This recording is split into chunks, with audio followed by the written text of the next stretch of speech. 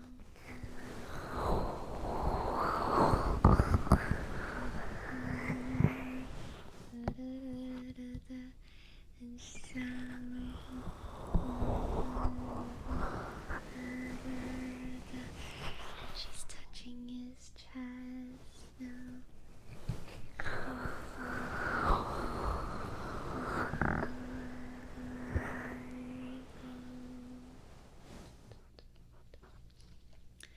And I just can't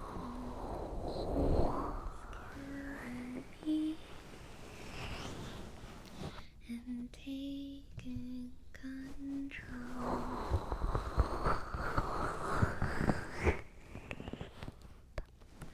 Jealousy turning since I flew the sea, learning from choking on your alibis, but it's just that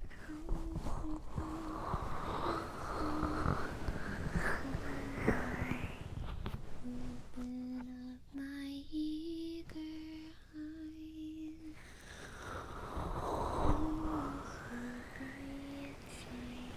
Dun dun dun dun dun dun dun dun.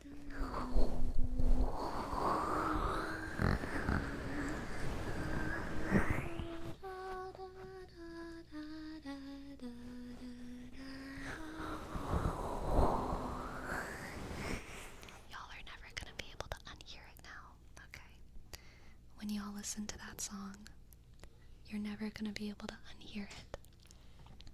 Coach Pigs, thank you so much. Thank you for your sub. Thank you, thank you, thank you. Thank you, Coach Pigs. C-O-A-C-H-B-I-G-Z.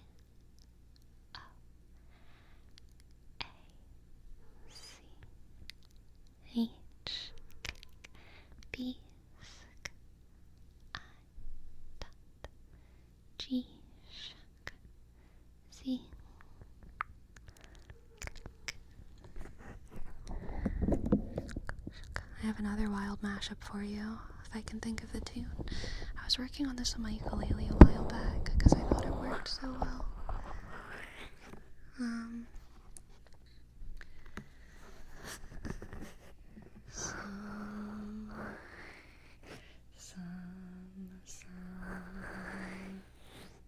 Where over the rainbow, way up high, there's a dream I dare to dream.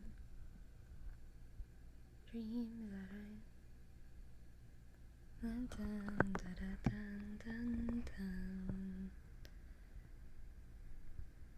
You call me again, drunk with your friends, driving home under the influence.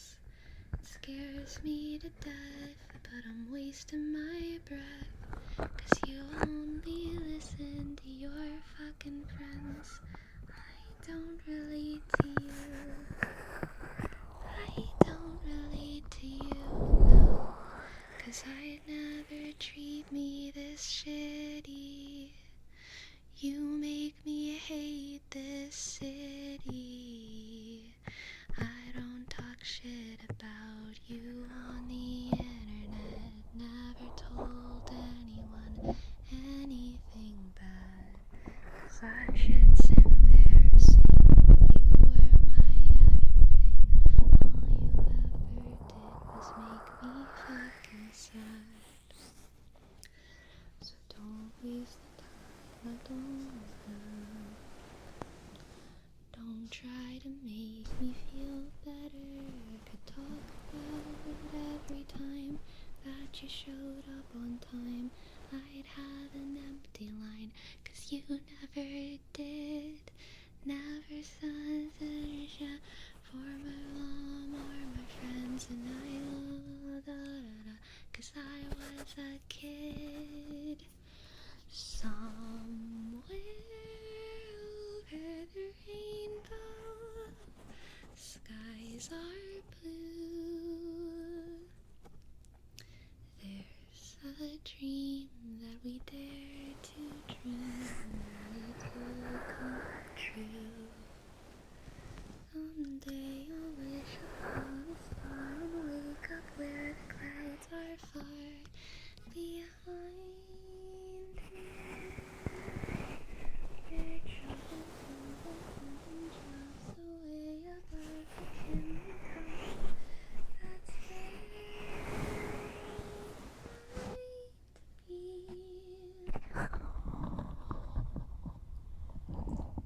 Call me again, drunk with your friends, driving home under the influence.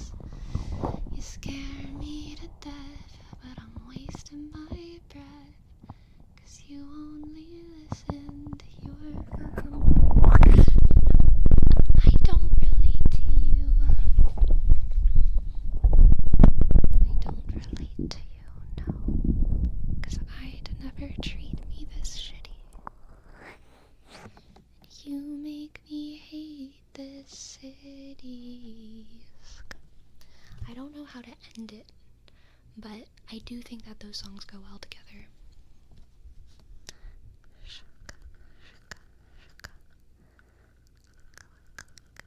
Isn't Samia the artist you mentioned a while ago? Samia is an artist that I mentioned a while ago. Yes.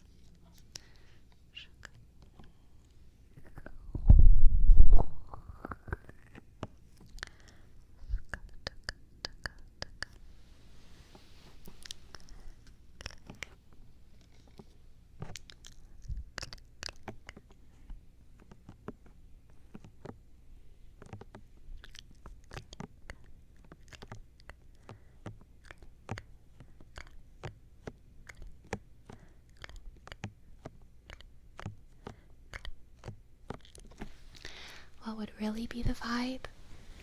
And you know, it wouldn't be too hard. I could get my keyboard and actually put it on my lap here pretty comfortably. My whole keyboard. I could put my keyboard right here and I could have a mic. Oh my god. I'm not gonna do it tonight because I don't feel like it, but that's an idea. That's an idea right there. 'Cause I don't talk shit about you on the internet. Never give anyone anything said. Wait, Sleepy is more than just an upper torso and a head? No, it's AI generated. From here down, it's just ChatGPT 4 or 5. I don't know. Did y'all hear the tea on that? How it's like Scarlett Johansson or whatever, the voice, and it's like bad. So confession, I'm absolutely outing myself here. The person who I got this news from was Brett Cooper. Because I like Brett Cooper, even though I disagree with her on a lot of stuff. I also agree with her on some things, and I think she's like very cool and funny, and I wonder what her motive is in life. Because her story is so interesting. She comes from such an interesting background, that I can't not be a little bit invested in her life story. But anyway, Brett Cooper did an episode of her show talking about the Scarlett Johansson ChatGPT news. AI generated her voice without her consent, and yeah, she went off on it. So apparently, OpenAI, who is the company that creates ChatGPT, any tech sisses, tech bros, tech theys in the chat, if I say wrong facts, please call me out, because I am actually interested. I'm just also dumb and like I get things wrong. OpenAI owns ChatGPT, develops ChatGPT, blah blah blah blah blah, and the owner, CEO, person in charge, reached out to Scarlett before the ChatGPT 4 drop, the newest iteration of their AI, and they asked Scarlett Johansson for permission to, I guess, train the AI using her voice, because they thought that she would be like a comforting voice for them. And also, as y'all know, she was the voice of the girl in Her, who I think that name was Sam or Sarah or something like that. And so that's probably why Samantha, okay, thank you, Destructicon. So that's why they reached out to her, because people are kind of, I guess, already used to fetishizing her voice in that way. And she said no, which was absolutely, I mean, I would probably say no too. That's like super scary. That's like super scary territory. But then ChatGPT 5 dropped, or sorry, 4, and it sounds like her. It sounds like her. I will admit, I've listened to, Scarlett Jo and the ChatGPT 4. It doesn't sound exact to me. I think there would have been plausible deniability on OpenAI's part, if not for the fact that they had reached out to her beforehand and asked her permission, and she said no. You know what I mean? Because it totally does sound like it's modeled off of her, but it is not exact. It's too close, yeah. It's too close. And for the fact they had leaked team chats and old tweets that contradict their story. Yeah, exactly. Super bad vibes. It's very much Black Mirror, which is hilarious. The actual person who voiced Sky spoke out. Who voiced Sky? Who is Sky? Sky. I don't know who that is. What right Scarlett Johansson has? Oh, Sky is the name of the chat AI. Gotcha. What right does Scarlett Johansson have to cut the actual voice actor's pay? She ruined her life. Oh, that is an interesting question. I don't think that the person who did the actual voice should be punished at all. Literally at all. I think the people who run ChatGPT, OpenAI, should be punished. That girl, the girl who voiced Sky, literally was hired and did a job and did it well. You know? She just, did her job, so.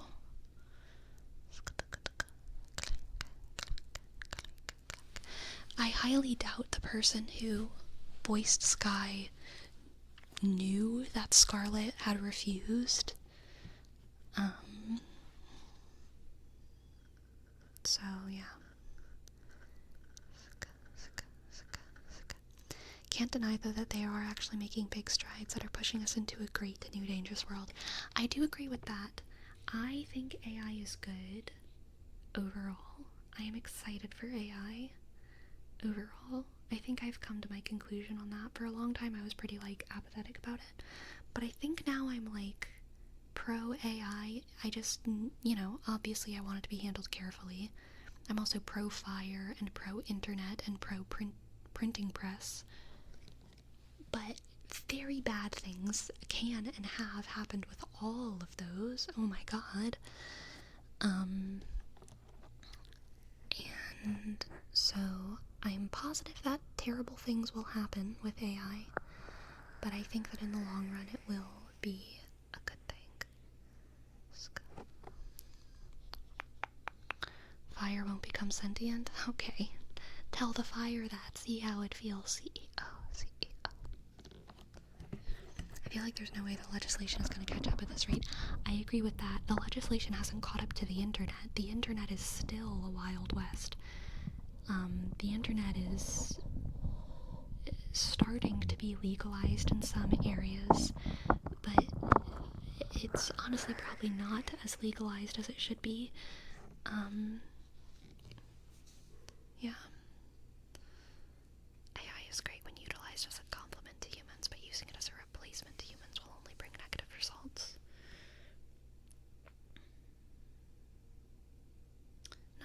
Nothing's gonna replace humans. Yeah, humans are too, based and stuff. That's because most legislators are so old, they think horseless carriages are a heck of a thing. It's so true, busted hip gaming. It's so true and so real.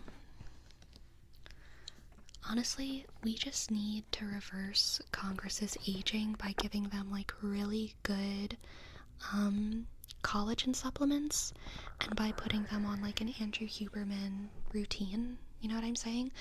We need to just healthify them. Who's that vegan who takes 50 pills a day or 150 pills a day? Y'all know who I'm talking about? Who's that guy? They all need to follow his regimen. Please, I need, he owns, or he used to own Venmo. He invented Venmo, sold it, made $1 million gazillion, and is now obsessed with anti-aging and immortality. Brian Johnson, thank you, Destructicon. And it's probably true that what he's doing is very physically healthy, but it's also absolutely insane and costs $1,000 a day or something ridiculous. But yeah, we just need to, instead of using our taxes to fund overseas violence and the extraction of resources that we have no right to, we should use all of the taxpayer money to pay for Brian Johnson regime on every Congress member, so that they all become teenagers again, and then they understand the lingo. I think that that's the solution.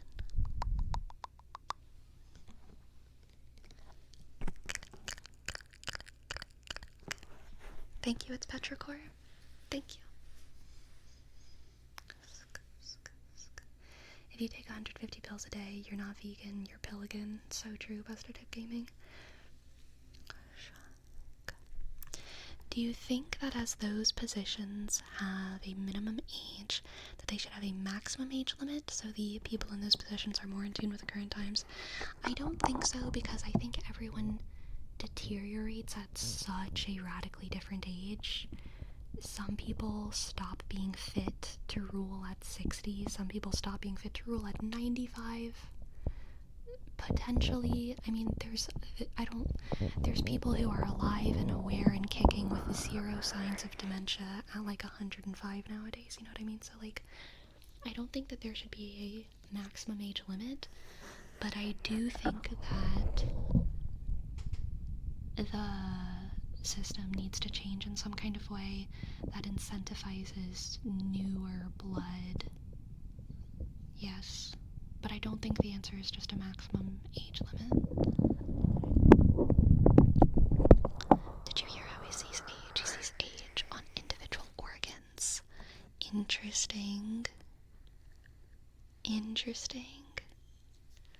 There should be term limits. Yeah, that's probably true. My issue is that AI creates tons of wealth, but only for a very, very small group of people, and it does at the expense of everyone else.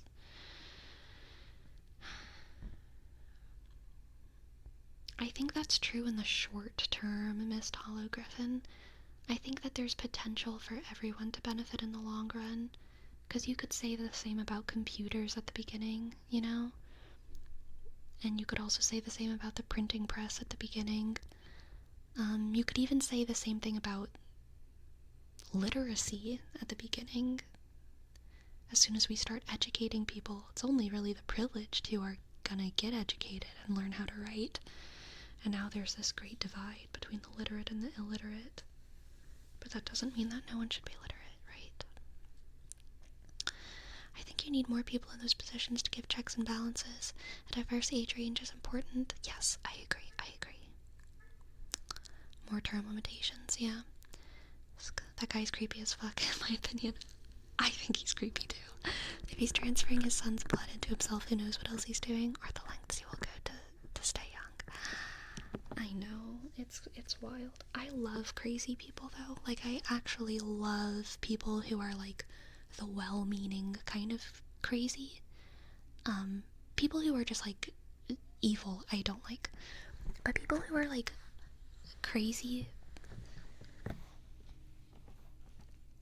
but like just crazy, I kind of just love them.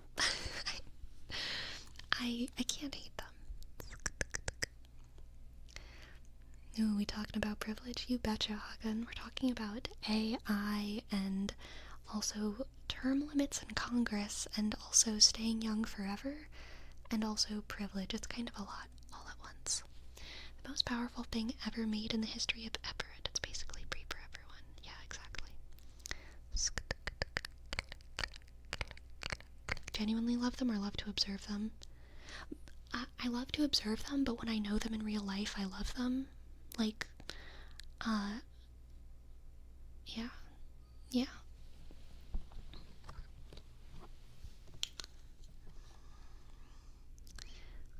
There's something about him. You know it's Petra Cor. You know.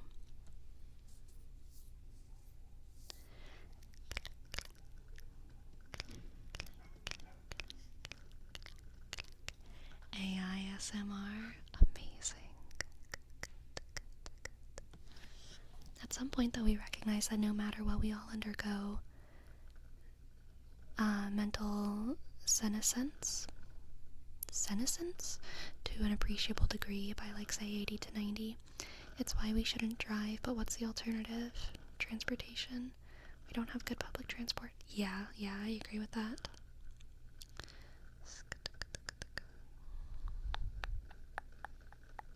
What if we manufacture congressmen that stay young forever?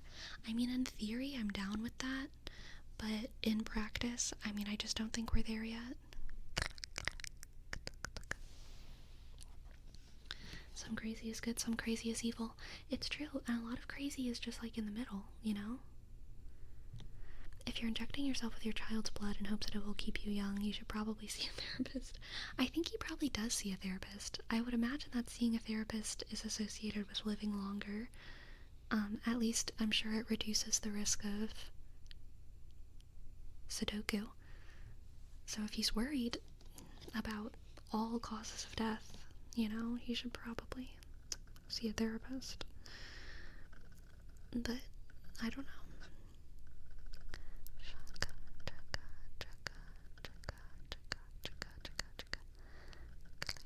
Not how the current AI is. Do not want that sort of AI running anything. Yeah, I agree. AI is definitely not good enough yet to be running Congress. For sure. But you also have to think about the people that surround you, and a 90-year-old driver is most likely going to cause an accident than younger drivers. So that's one of the reasons for them to not be allowed to drive anymore. Very true. How much of that therapy is just talking to a yes man? Yeah, he's probably seeing the same therapist that Andrew Tate saw. Did y'all see that? Let's bring in another crazy conversation. Did y'all ever see that Andrew Tate goes to therapy thing? It's hilarious. It's hilarious. MX-Ray, thank you for gifting a sub. Thank you. X click underscore shik R sk E click Y sk underscore. Thank you. So, Andrew Tate did a series of interviews with a therapist called Andrew Tate Goes to Therapy. Upon first impressions, this therapist isn't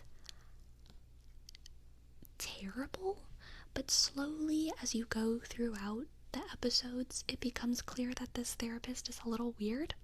And then whenever you look up the therapist, you learn some interesting things. Is he qualified? he is certainly qualified to do some things. He has credibility in some areas.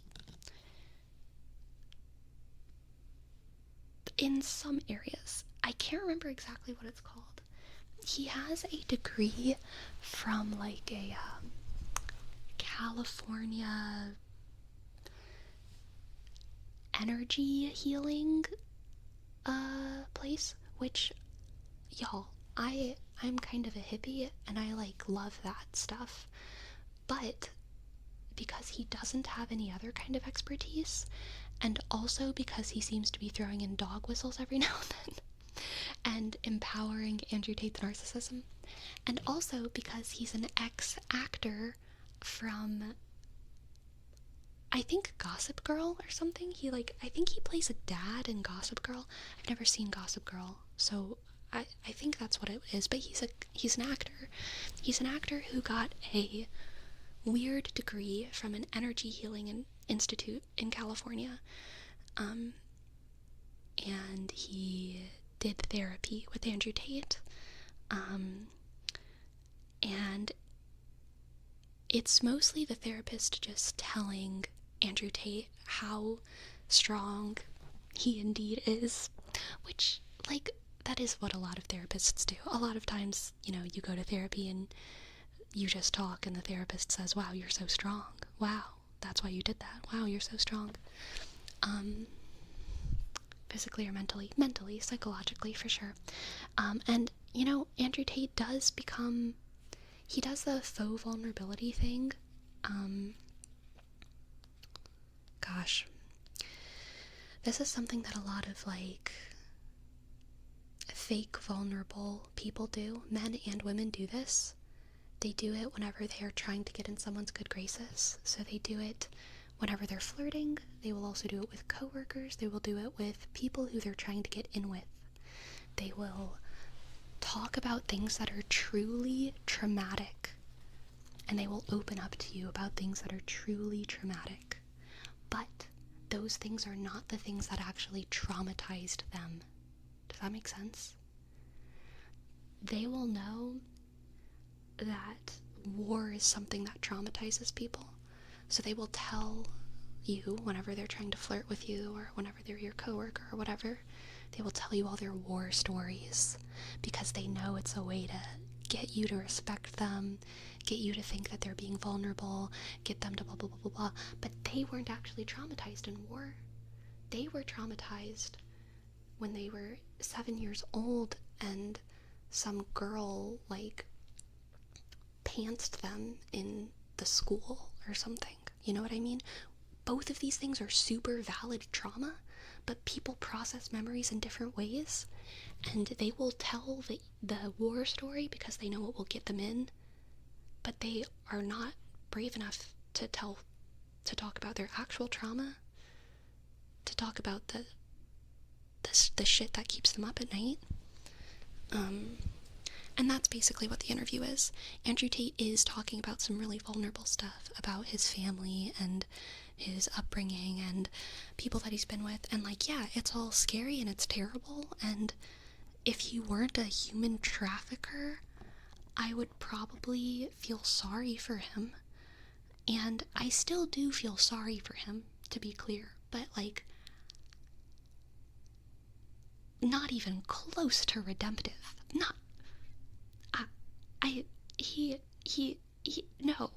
There's so many people who have shitty lives who don't become human traffickers, babe. You know what I mean? He's a human trafficker? Yes. Which is the weirdest thing about him. I don't give a fuck about, like, the macho, obnoxious stuff that he does. There's so many obnoxious people who are talking about masculinity on the internet that I really don't care about. Sometimes they say things that are right, like, you know, make your bed. Yeah, absolutely, go for it. Sometimes they say things that are right, like, you know, exercise will make you feel better. Yeah, totally, go for it. Sometimes they say things that are right even about women, like, you know, compliment them. They'll like it. Yeah, probably so. But they're also, like, terrible people. Andrew Tate, he does the same thing. He says stuff that appeals to men, and it appeals to people, and 1 out of 10 times there's like some truth behind it, but people worship him, and no one wants to acknowledge that the problem isn't the masculinity red pill stuff. The problem with Andrew Tate is the human trafficking. Oh my god. Like, ugh. Whatever. Anyway. Paperman, thank you for your prime. Thank you for your prime. Thank you, thank you, thank you, thank you, thank you, thank you. P-shk, A-click, P-sk, E-sk, R-shk, M-click, A-sk, N-click, 2-shk, 9-sk, 9-sk. Thank you. Thank you very much. They're both a problem. That's true, Ogden. I think they're both a problem, but only one means that he needs to be like, that he needs to face legal repercussions. You know what I mean? People being an alpha male, red pill, whatever, I don't think they need to go to prison unless they commit a crime, like human trafficking. I think they just maybe need to, like, open themselves up to the world and have more positive people in their lives. We all have problems. Both the alpha males, the beta males, the omega males, and the alpha females, the beta females, and omega females, and all the other letters of men and women. And, you know, even the theys have problems. But, you know, the reason Andrew Tate should face legal repercussions is because of the human trafficking.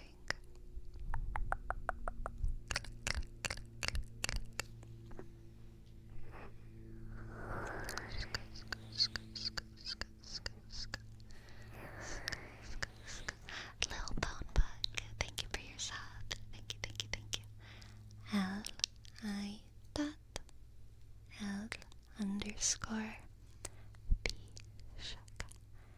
H-sk, O-click, N-click, E-sk, B-click, O,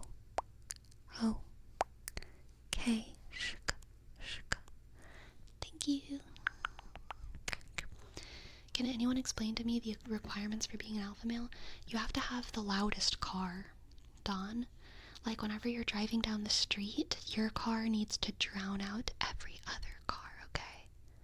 That's all it is. That's all it is. That's all it is. That's all it is. If you're the loudest car, then you're an alpha male. Click. I'm reading what you're saying.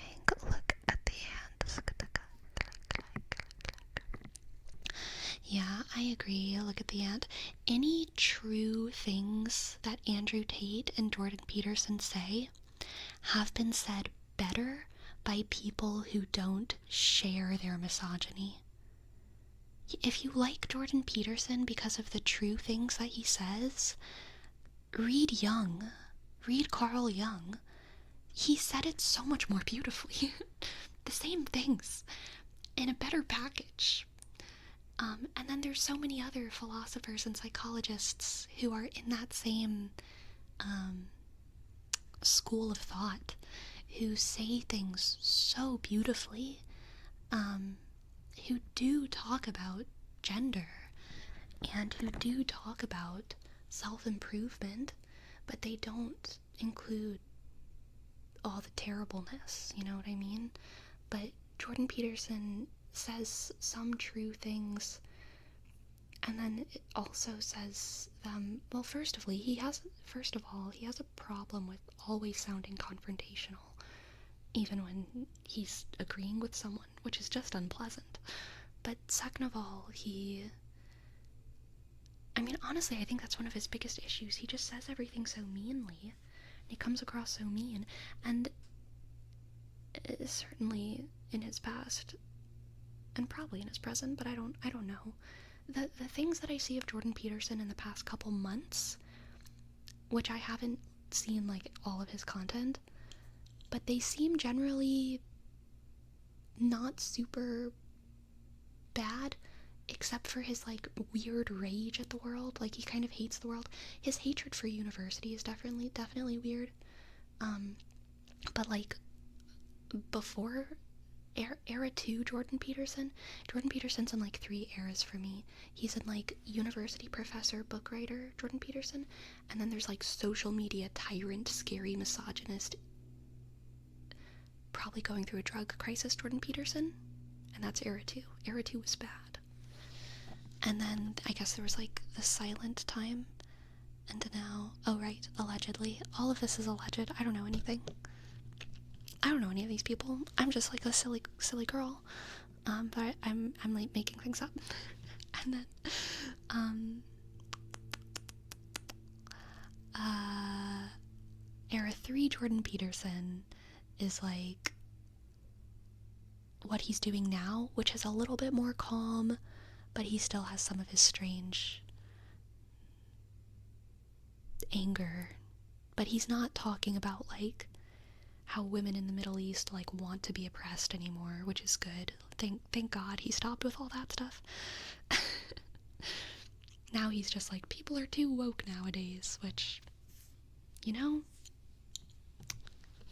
sure, some people are, and they're not the problem.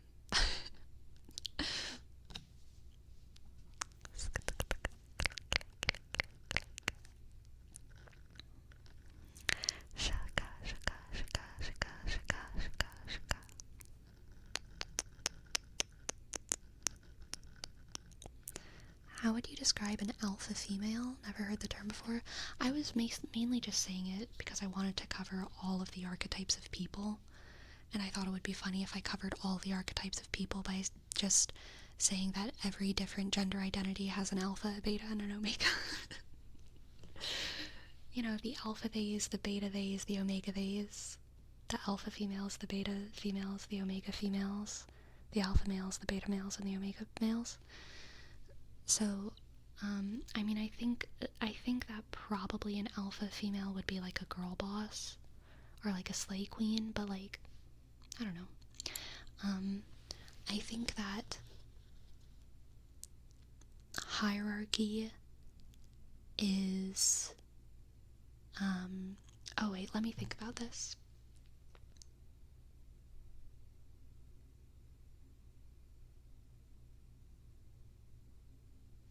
There's productive hierarchies, and then there's hierarchies that break the natural cycle. And whenever people talk about how hierarchies are bad, a lot of times the reaction against that is like, you want to destroy all hierarchies, the world's gonna fall apart. And it's true. It's true, because there are some hierarchies that are actually part of the natural order. There's some hierarchies, like the hierarchies of how our cells are organized in our bodies, that some things are literally higher or lower than other things. There's a hierarchy to the development of things, you know. A fetus, an embryo is like one stage of a fetus that turns into a baby. That's a hierarchy, right? There are hierarchies that are good. I would say parents having power and control over their children is good. And even in society, there's some natural hierarchical organization that actually helps to progress things into the future. There's teachers, there are leaders, there are medicine people, there's people who know more about some things than other people, and that actually helps us develop. But then there's other hierarchies that stop development, that interrupt the natural order of things.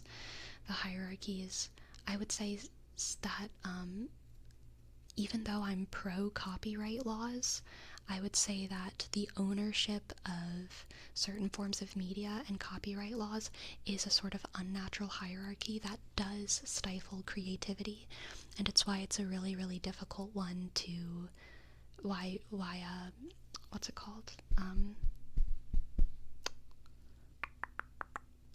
using things freely is like a really difficult thing to navigate. Fair use, there we go. It's why fair use is like a really difficult thing to navigate, where it sometimes feels like the ethical solution isn't the legal solution. These things are like, sometimes they're against each other, and that's because it's an unnatural hierarchy. The idea that someone can own an image, a piece of text, an idea, that's an unnatural hierarchy. And a lot of the hierarchies that the patriarchy is formulated from are unnatural hierarchies that stifle the progression of society, that stifle egalitarianism, that stifle equal opportunity. That doesn't mean all men need to be out of power. That doesn't mean men should be oppressed. That doesn't mean we want to destroy households and families and the natural order at all. We want the natural order, and the patriarchy is in the way of it. The patriarchy wasn't the first thing. It didn't start that way.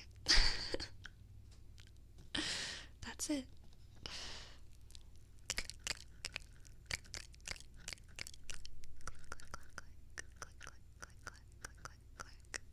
That's why the Creative Commons license is so great.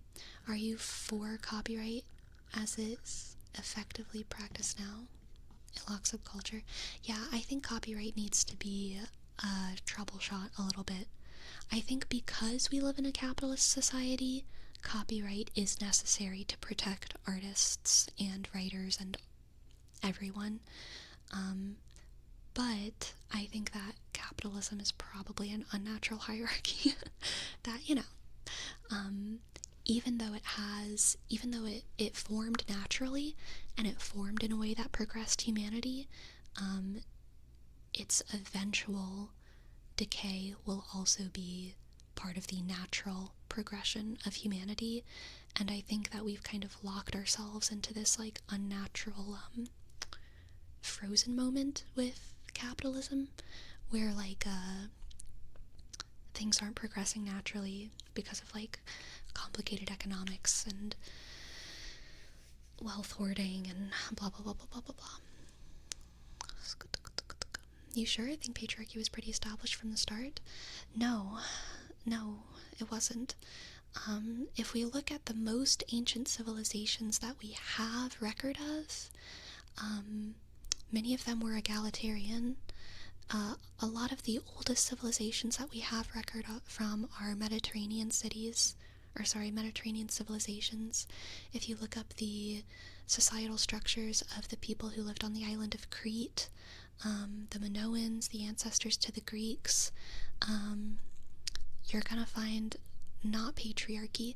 You will find some divided roles, but patriarchy did not really take hold of the land until the agricultural revolution progressed to the point that vying for territory became necessary for humans. Until people were fighting for land. There was over 100,000 years where no one needed to own land because most people were nomadic people, or if they weren't nomadic, their populations weren't growing because they weren't fully agricultural. They were just lucky enough where their herds could live in the same place and stay in the same place. And so they would like form societies around their livestock and around the plants that they lived around. Or they were nomadic, again, herding all around the world. And so land ownership wasn't a thing. But once people started to grow their civilizations in population, that was when and that happened as a result of the agricultural revolution and a surplus of food. Surplus of food grows populations. That was when land needed to expand, and when people started wanting to conquer other people. And that was the specific moment in time happened probably around like 50,000, probably like 40,000 years ago. In different places it happened in a slightly different time. That was the specific moment in time when men became more powerful than women in a very objective way, and it's because war started. War started. Before that, people got in fights. Before that, men would go on hunting trips. But war and battle, nation against nation, town against town, was not happening. Until territory expansion, territory ownership started happening. And that was the moment when men became more powerful movers of culture than women in a very significant way. Before then, it was equal, and that was reflected in the artifacts that we have from that time. Fun fact, the very classic helms that we see in battle regalia, helms with horns, started becoming a thing during this transition where we started armoring ourselves. And what it started as was men donning the costumes of the mother goddesses, the oxen, the sheep, the mother goddess archetypes of these people who worshipped cows and bulls and other things because they were associated with earth and fertility, and specifically women. These were specifically female mother goddesses. Whenever men conquered these mother goddess worshipping societies, they would first, start with like donning the skin of those beasts that they worshipped, but it evolved as well into armor, and also theoretically stealing the ritual garb of priestesses who would wear, high priestesses of these societies who would wear like horned headpieces. So it transitioned from being like a peaceful fertility ritual image into terrifying war regalia that was kind of made to like mock the societies that they cultured.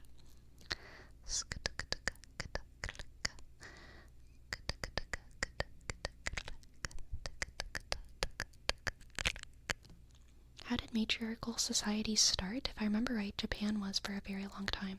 I don't know very much about the deep old history of Japan, so I'm not sure.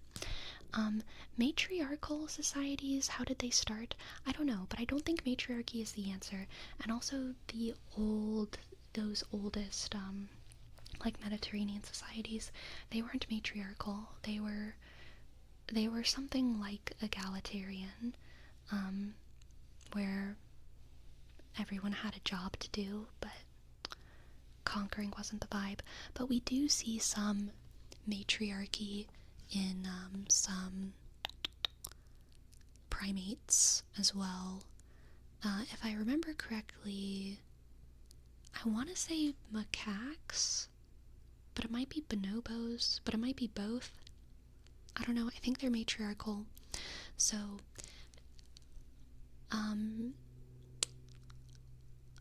where does it come from? I would assume it has to do with women stereotypically being the gatekeepers to the knowledge of life. The knowledge of life in a lot of like old kind of thought and mythology. Hyenas are matriarchal, yeah. That's basically where any societies that worship females or like worship the mother goddess, it has to do with like women being the guardians of life. Oh my god, wait, I gotta show y'all something. So, whenever I was setting up my stream, I have these lights.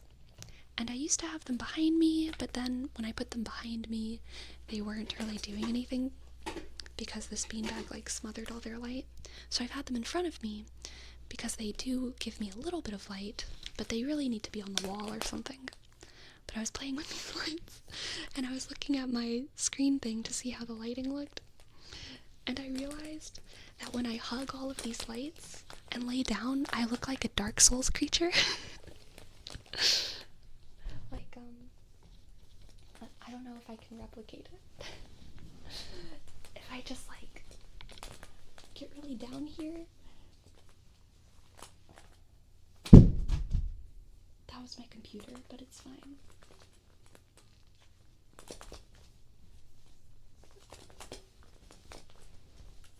There.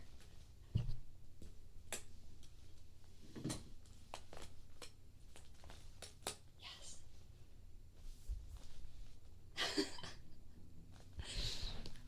Is this not magnificence?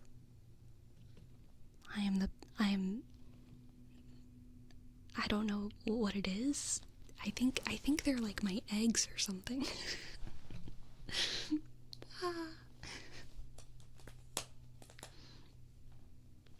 But doesn't it look like they're gonna like grow out of me and attack you in like a Dark Souls fashion, and then I'm gonna be like bleh, and I'm actually gonna look like really creepy when I get up.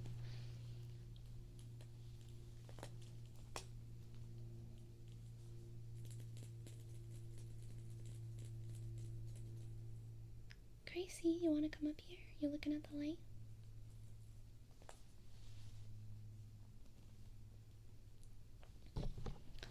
Can I reborn to respec my character since you're there? Maybe so. Alright. These lights are warm, so back onto the floor they go, which also isn't super safe, but it's safe enough for me. Eventually I would like to have these lights above, but I need to hook them on. What are we naming this stream? What a good question, Agen. Where did my computer fall?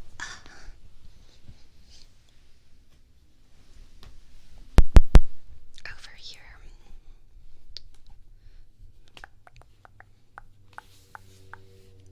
Royal Coco, thank you for your prime. Thank you, Royal Coco. Thank you, Royal Coco. R, sk, O, click, Y, click, A, sk, L, underscore, R, sk, O, sk, C, O.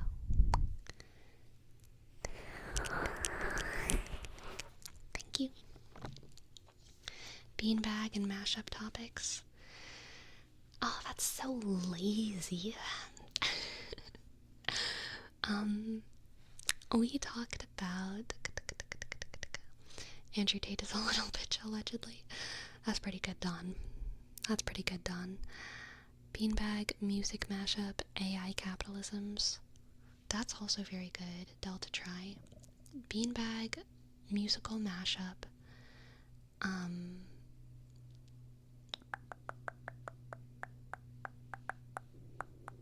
Oh my god, wait, what if ChatGPT's voice was Andrew Tate? And it was his, like, weird accent? That would be funny. I'm glad we don't live in that timeline, but also it would be very fun to spectate that timeline and laugh at it. Okay, anyway.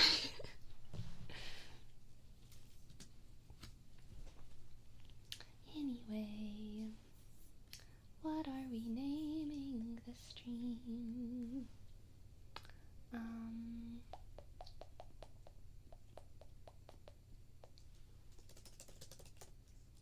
Beanbag, musical mashups,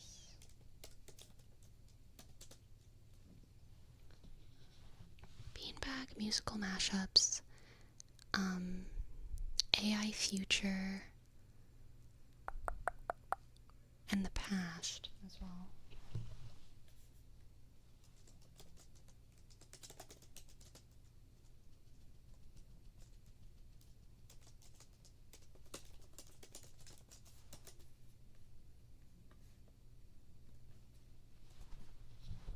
Okay, how's this?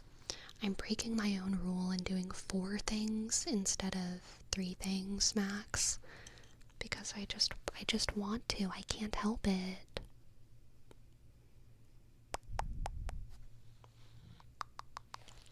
Dark Souls creature gotta be in the title. It can't be in the title if it lasted that short a time. Shaka, shaka, shaka, shaka, shaka. What about fitting in boxes? We did talk about fitting in boxes. You're right. I think let's take beanbag out.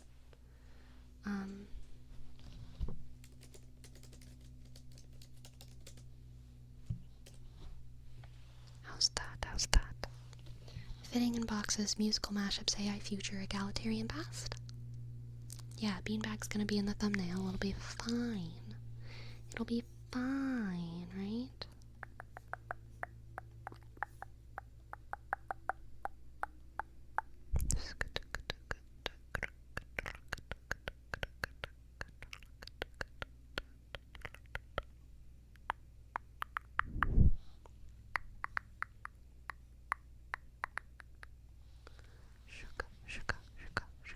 Alright, let's see who we're gonna raid tonight.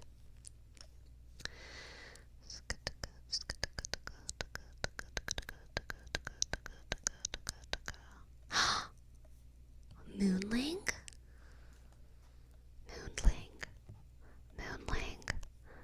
Moonling is streaming. Moonling is playing piano. My stomach is making noises. It's time to go. Okay. We're gonna raid the little Moonling because they are the most wonderful, beautiful, musical genius.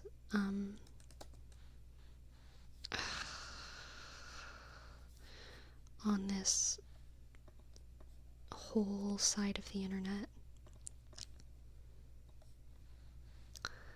If I can copy their name correctly. Copy. There we go. Okay, y'all. Painted Saint, thank you for your prime. Thank you for your 3 months. Thank you. P sk A k I sk N sk T E sk D sk A I dot N sk T sk. Thank you. As a last note, I do want to say that everything I said about Andrew Tate was alleged, everything I said about Jordan Peterson was alleged, everything I said about me being a Dark Souls creature, alleged, everything I said about ancient Minoan civilizations, alleged. They cannot speak for themselves. All of my tarot readings were, alleged.